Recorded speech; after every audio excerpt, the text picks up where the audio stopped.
சென்னையை அடுத்த மாங்காட்டில் வீட்டில் தூங்கிக் கொண்டிருந்த குழந்தை காணாமல் போன நிலையில் வெளியில் தேங்கியிருந்த மழைநீரில் சடலமாக கண்டெடுக்கப்பட்டுள்ளது. இதுகுறித்த விவரங்களை செய்தியாளர் சோமசுந்தரம் வழங்க கேட்கலாம். சோமசுந்தரம், என்ன நடந்தது? விவரங்கள். மோனிகா, சென்னை மாங்காடு அருகே ஜனனி நகர் பகுதியைச் சேர்ந்தவர் சந்தீப் குமார். இவருடைய 2.5 வயது பெண் குழந்தை நேற்று இரவு வீட்டில் தூங்கிக் கொண்டிருந்த பொழுது மாயமாகி உள்ளது. பின்னர் வீட்டின் அருகே பெற்றோர் தேடி பார்த்த பொழுது காலிமனையில் தேங்கி இருந்த மழை நீரில் குழந்தை சடலமாக கண்டெடுக்கப்பட்டது. இந்த நிலையில் குழந்தையை மீட்டு தனியார் மருத்துவமனைக்கு அனுப்பி வைத்து மாங்காடு போலீசாருக்கு தகவல் அளித்த நிலையில் சம்பவ இடத்திற்கு வந்து போலீசார் விசாரணை செய்தனர். முதற்கட்ட விசாரணையில் தாயுடன் குழந்தை தூங்கிக் கொண்டிருந்த பொழுது மாயமாகி உள்ளது.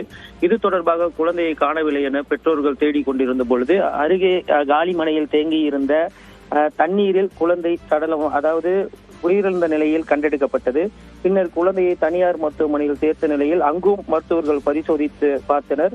அப்போது குழந்தை இறந்து விட்டதாக மருத்துவர்கள் தெரிவித்த நிலையில் அது தொடர்பாக மாங்காடு போலீசாருக்கு தகவல் அளித்த நிலையில் தற்போது போலீசார் விசாரணை மேற்கொண்டு வருகின்றனர். இந்த சம்பவம் அந்த பகுதியில் பெரும் பரபரப்பை ஏற்படுத்தியுள்ளது.